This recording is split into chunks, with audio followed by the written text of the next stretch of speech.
Good evening. My name is Mr. Bernath, and I am your child's sixth grade social studies teacher. I am going to teach your child about ancient world history as well as some financial literacy in some forms. So, welcome to my class. I hope everyone finds this video well. I hope everyone is doing well, is safe, and I hope everyone is getting the swing of things in this new virtual teaching world. Before I get started on my PowerPoint presentation, just give you a little bit about me. Like I said, my name is Mr. Bernath. I have been teaching in Irvington for 6 years. I taught 1 year at Irvington High School before coming over to University Middle School. I have been teaching sixth grade every year that I've been at University Middle School, and I've taught primarily sixth grade with a little bit of seventh and eighth grade sprinkled in. I also serve as the girls basketball coach at University Middle School. Fortunately, we've had some successes over the last couple of years, which has been great. So if any of your children are interested in playing basketball, boys or girls, or any sports, please let me know.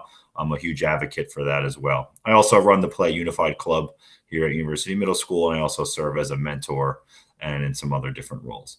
Like I said, I'm in my 6th year teaching in Irvington. I've only taught social studies before. This virtual world that we are in is definitely interesting. I know we are at home with our families and things of that nature. I recently had a daughter, my first child. She is 3 months old. She just turned 3 months old. So, as many of your kids, many of your children that are in my class, that sometimes she pops into class, sometimes I have her. She likes to say hello. Sometimes my wife, who is also a teacher in the district, she teaches at Irvington High School. We split some time taking care of her. My wife primarily does the work, but sometimes she is present. So I understand that we are at home. This is a different situation for everybody involved. And I understand that there are some things, maybe sometimes a brother walks by or you walk by the camera, anything like that. And that is all understandable. And that is no issue with me. I understand that the world that we are currently in, the difficulties of it, and I'm just thankful that we have the ability to meet with your kids every day and see them and continue their education in the best form that we can, dealing with the current circumstances. Okay, so real quick, that's about me. Hopefully, I get to know you guys a little better as parents as I'm getting to know your students as well. I'm just going to go through a quick little PowerPoint presentation just to kind of give you the gist of my class, and then that will be it. And if you have any questions, feel free to email me at any point. Shoot me a message, anything like that, and I'll be able to get back to you. And we can meet virtually. I can call you on the phone, anything of that nature. So I'm going to present my screen, which is a PowerPoint, and then we'll go from there. All right. So this is just my regular, what I would do on a normal physical person back to school night. Welcome to sixth grade, world history, world history and financial literacy. I am Mr. Bernath. I will be your child's teacher. Okay. So class expectations, it's almost like any other classroom you have, right? They're expected to come to class prepared. The only thing that I require for your students to have is a notebook just for my class. I don't need a crazy 5-subject notebook, 3-subject, 3-ring binder, or anything like that. One single subject notebook. That's what I require for notes, do nows, things of that nature. Okay.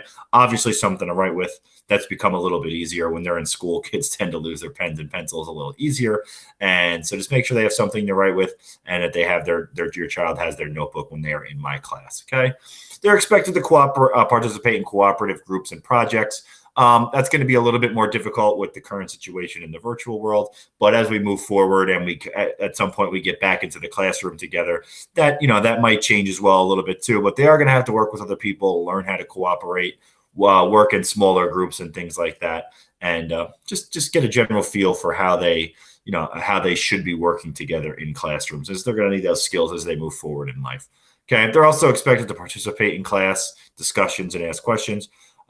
Students are expected to participate. I know we are virtual. I know that there was a recent call that went out asking students to have their cameras on. I understand that that's not always necessarily the best situation, but when they can, and they are expected to have their cameras on and to participate. So I can see them. I know that they are there and they are present.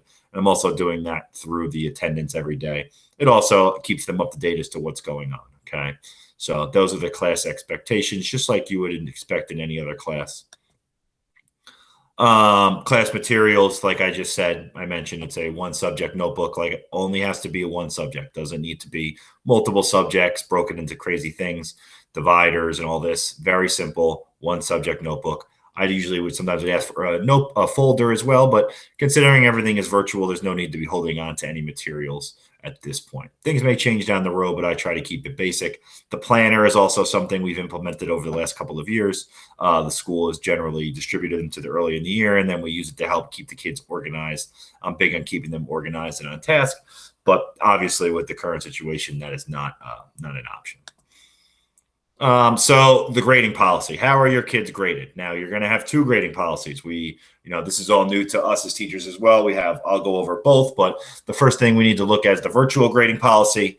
What they told us for each marking period or cycle is that they need to have 2 tests, which are going to account for 20% of their grade.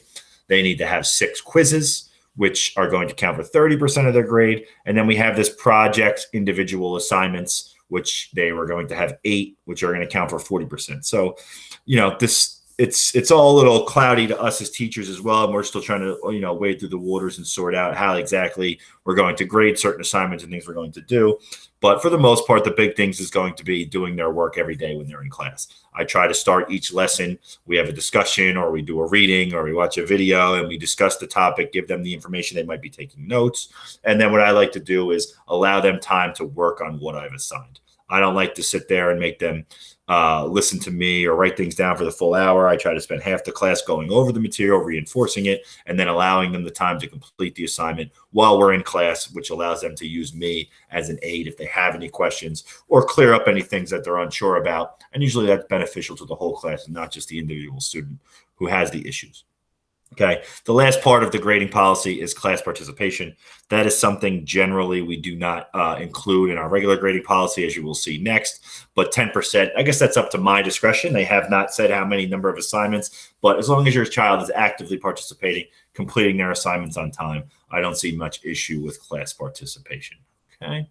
So that is the virtual grading policy. Like I said, that is how it currently is for as long as we are virtual and not in person. But those dates are still unclear to us as to when the students will be back in and things like that. So once we have that information, we'll be able to update that. When we eventually go back into school, here is the uniform grading policy for the class. This is for in-person instruction, considering that we're there the full marking period and everything is in person. So tests are 25%. They have 3 of them a marking period or a cycle. Quizzes are 15%. They have 4 of them. Projects count as 30%. That's always a big factor in your child's grade in my class. So the projects, 30%, and they have 2 of them. Classwork accounts for 20%, and there are 12 classworks, okay, which is a large number. And then you have 12 homeworks, which account for 10%. Big thing in my class when we go back to in-person is doing projects. A lot of times I assign them in class, and they have to complete them, whether in groups or individually. We'll see as we move forward. But that is generally how it works, and that's the most important thing. So my best advice to you and your child, obviously your child that's in my class, is to make sure that they complete all of their work. Do your work, right? There's nothing worse than not completing an assignment or not submitting an assignment and getting a 0 on it. Okay, I'm good with allowing them to make up assignments, but they do need to complete the assignments. And if they can get all their work done for each school day on that day and don't put it off, I know like lots of kids like to say, oh, I'll finish this later. Not due, I'll do it later. It's best to just try to get things done on that day. This way they stay ahead and don't fall behind in terms of making up assignments and things like that. Okay, so that's the uniform grading policy. All 6th graders, actually all social studies students in middle school, have the same number of assignments with the same percentages. So everyone has a fair shake, and teachers aren't changing, using their own policies, which could be beneficial, but it also could be harmful to some students. So what do we actually learn in this class? It is world history. So we learn about the first civilizations. We've actually been learning about the first people that ever walked the face of the earth 25,000 years ago. That's what we've been studying. We learn about ancient Egypt, the ancient Greeks, the civilization of Greeks, so a little bit more about their contributions to society.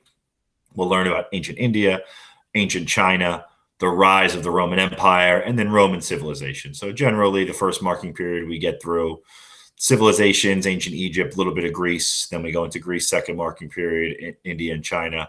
Then usually towards the end of the year, a lot of testing and things go on. So we like to finish the year looking at Rome and Roman civilization. So a lot of ancient history, nothing more contemporary. I try to include things that are more contemporary to the classes, but sometimes that's difficult. And but the kids seem to enjoy the material. They get a cool perspective on kind of how the world worked a long time ago, right?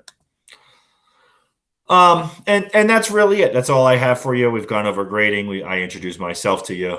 We've gone over what they're going to learn. And basically, this is my contact information if you need it. That is the school's phone number. So if you do call and want to meet with me, just please leave a message with the main office. They're very good at relaying the information and letting me know that to call this parent back. But the most direct way to contact me is via email. So my email is there at the bottom. It's just sbernath@irvington.k12.nj.us.